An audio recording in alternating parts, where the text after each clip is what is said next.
Bom dia, caros alunos e alunas da Escola Dominical.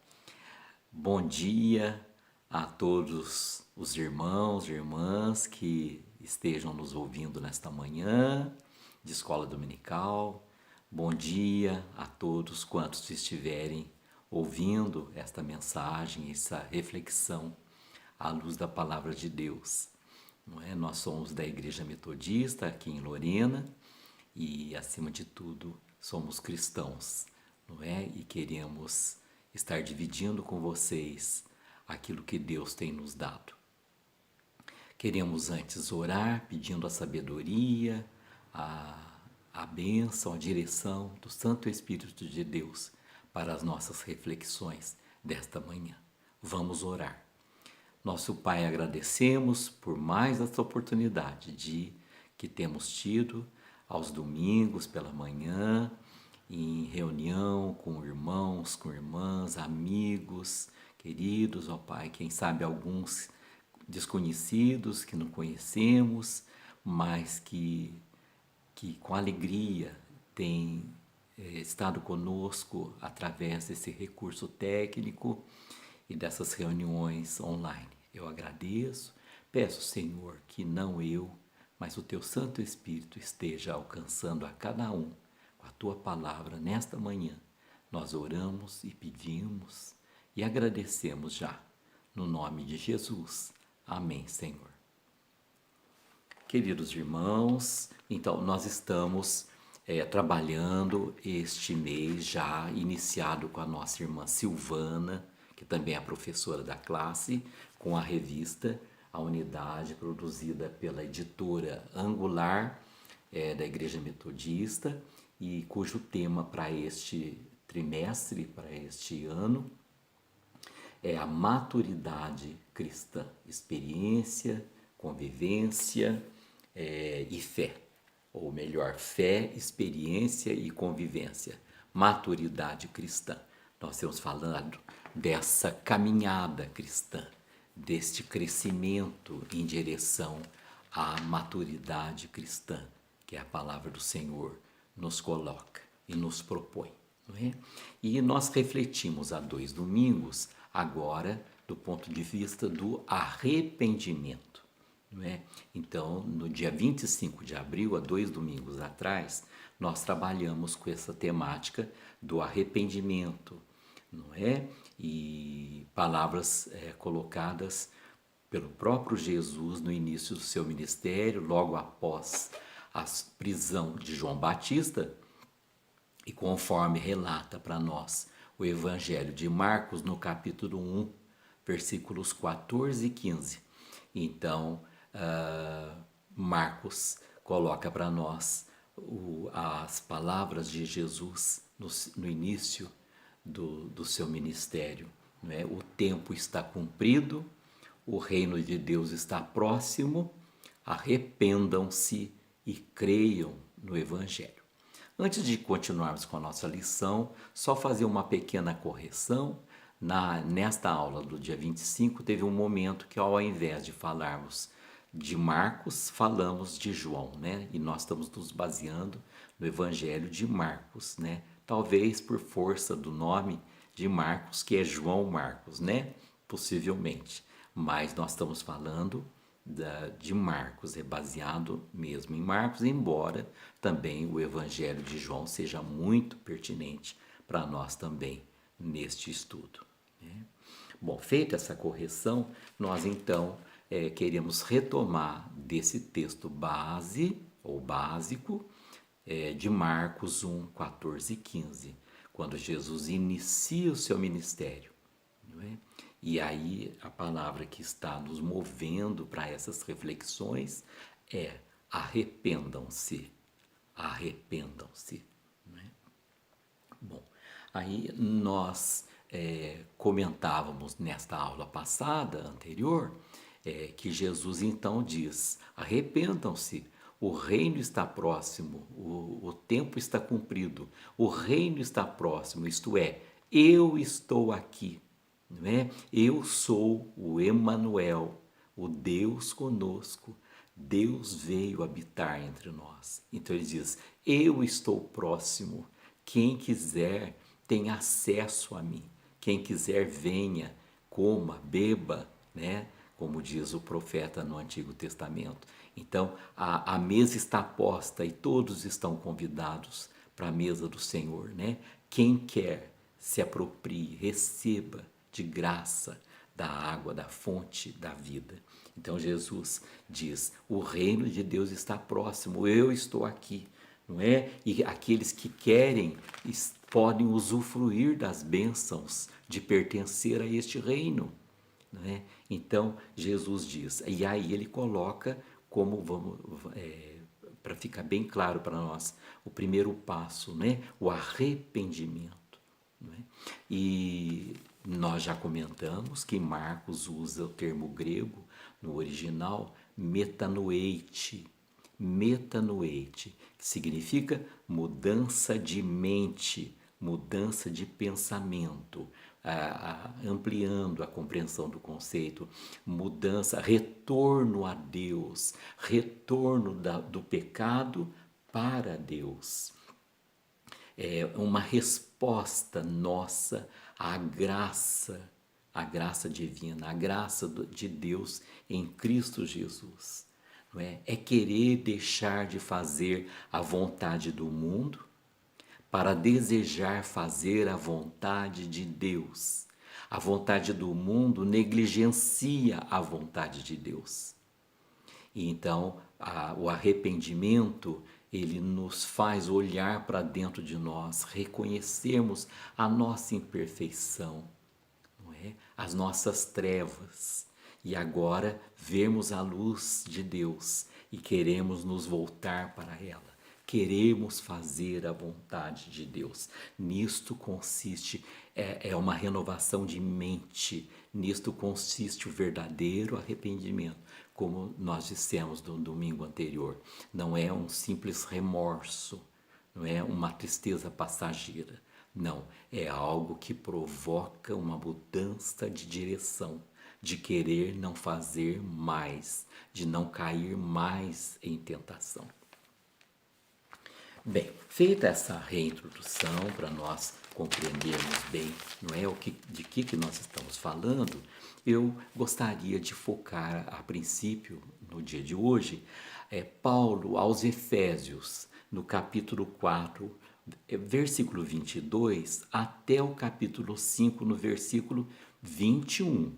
Vejam bem, nós não vamos ler todo, porque o nosso tempo aqui não permite, né, do vídeo, mas eu convido vocês a, no momento devocional, lerem todo o texto a propósito do tema do arrependimento. E aqui nós vamos nos focar mais em alguns versículos do capítulo 4 de Efésios, né? O 22, o 23, o 17, o 18, o 19. Vejam bem, 22 e 23 diz assim: vocês foram instruídos a deixar de lado a velha natureza, a se deixar renovar no espírito do entendimento de vocês. E não vivam mais como os gentios que vivem na vaidade dos seus próprios pensamentos, tendo o seu entendimento obscurecido, separados da vida que Deus concede. Então vejam bem, palavras-chave nesses dois versículos: pensamentos próprios e entendimento obscurecido.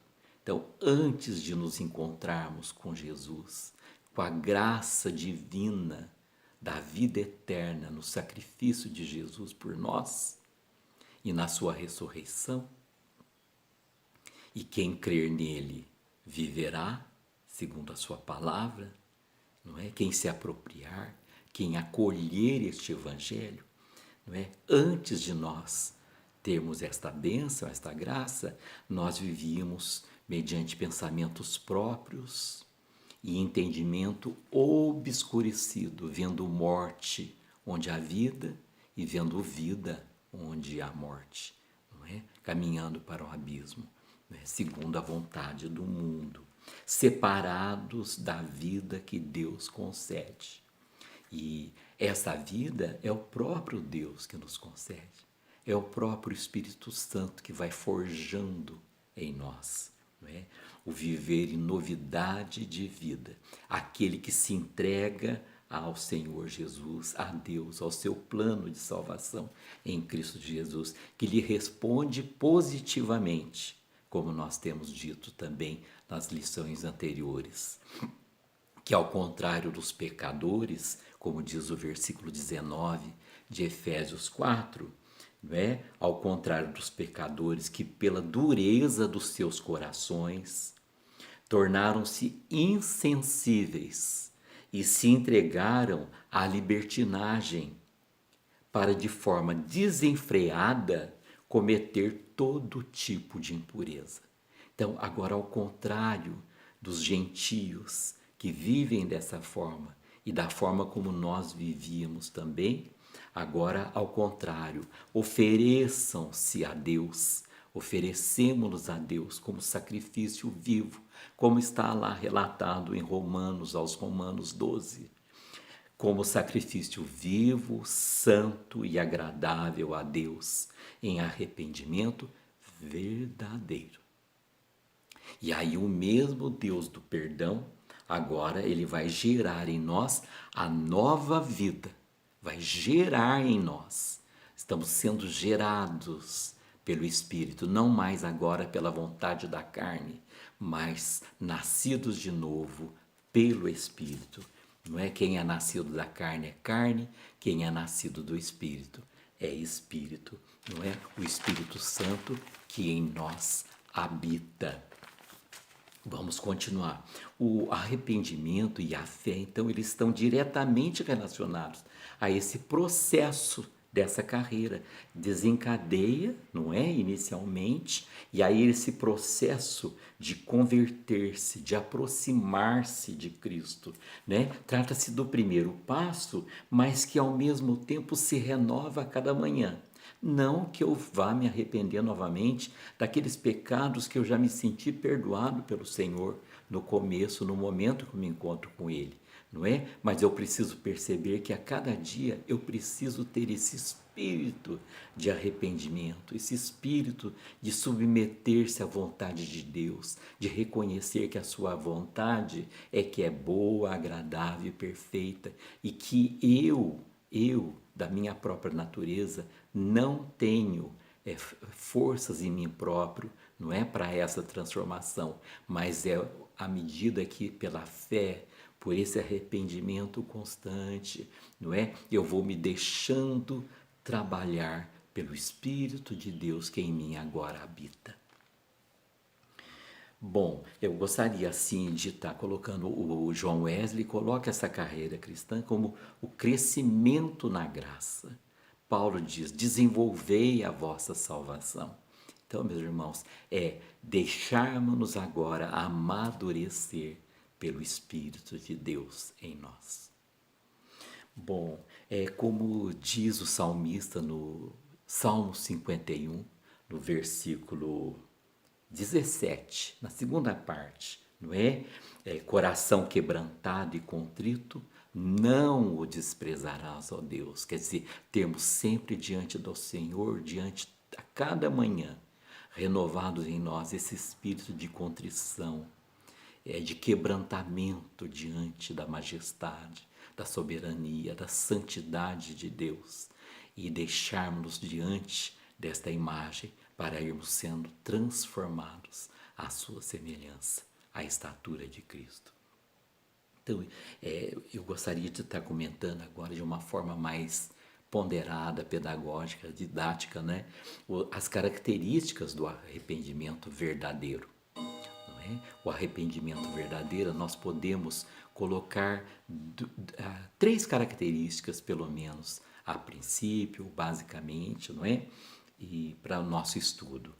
E queremos começar por esse arrepender-se, olhar para dentro de nós e enxergar a nossa condição de pecadores, não é?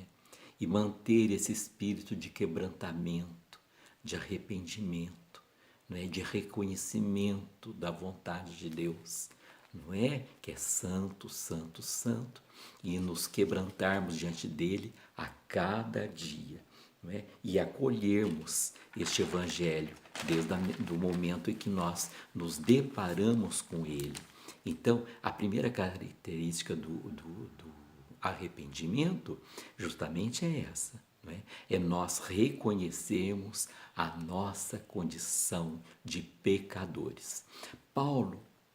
O apóstolo Paulo, ele é um exemplo cristão, né? E ele nos ensina quando ele fala para Timóteo na sua primeira carta, capítulo 1, versículo 15. Ele diz assim: esta palavra é fiel e digna de toda aceitação, que Cristo Jesus veio ao mundo para salvar os pecadores, dos quais eu sou o principal. Então, Paulo, para nós, é um exemplo cristão, mas ele não faz restrições em colocar na palavra de Deus que ele se considera o principal dos pecadores. E é onde Jesus diz: arrependam-se e creiam no Evangelho, na boa notícia. A partir desse arrependimento, acolham, não é? Então Jesus nos oferece nesse sermão inicial dele, em Marcos, ele nos oferece um caminho de volta,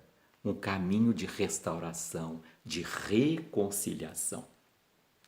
Segunda característica, o arrepender-se é reconhecer a nossa limitação para mudarmos, não é? É sabermos que o mesmo Espírito que nos convenceu de que somos pecadores é o mesmo que vai nos capacitar e fazer em nós a transformação, o novo nascimento. Não é? Nós não temos condição para removê-los. É o próprio Espírito que vai desenvolver e produzir em nós os frutos. Como diz Gálatas, capítulo 5 e vários versículos de Gálatas, né?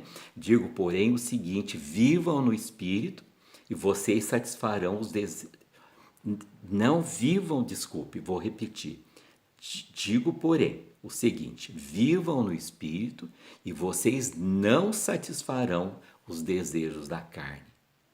Ora, as obras da carne são conhecidas e são imoralidade sexual, impureza, libertinagem, idolatria, feitiçarias, inimizades, rixas, ciúmes, iras, discórdias, divisões, facções, olha, invejas, bebedeiras, orgias e coisas semelhantes a essas. Mas o fruto do Espírito é amor, alegria, paz, longanimidade, benignidade, bondade, fidelidade, mansidão, domínio próprio, né? Então, o próprio Espírito, então, à medida que nós nos deixamos mover por ele, não é? Sermos objeto da sua ação a cada dia. E Ezequiel faz essa palavra linda em 36, 27. Porei dentro de vocês o meu espírito e farei com que andem nos meus estatutos, guardem e observem os meus juízos. Não é? O próprio Deus vai nos dar agora um coração de carne e tirar o coração de pedra. A outra característica é abrir-se ao poder, esse poder perdoador, esse poder transformador, não é? É abrir-se, abrir a porta e ele entra, como diz em Apocalipse. E 1 João diz: se confessarmos os nossos pecados, ele é fiel e justo para nos perdoar os pecados e nos purificar de toda injustiça. Não como pretexto para pecar de novo, meus irmãos, mas para nos reconciliarmos com Deus. Não deixar que o pecado crie raízes, mas nos colocarmos à disposição do Espírito Santo, do sangue de Jesus, que nos purifica de todo o pecado. Né? E é nesse contexto que Jesus diz para Nicodemos: importa que vocês nasçam de novo. O que é nascido da carne é carne e o que é nascido do Espírito é Espírito. Então a nossa jornada espiritual é semelhante à nossa jornada biológica, não é? Bebezinho, depois infância, adolescência, depois a idade adulta e depois a maturidade. Então, é assim que Pedro diz na sua carta, lá a primeira carta, capítulo 2. Como crianças recém-nascidas, desejem o genuíno leite espiritual, para que por ele lhes seja dado crescimento para a salvação, se é que vocês já têm a experiência de que o Senhor é bondoso.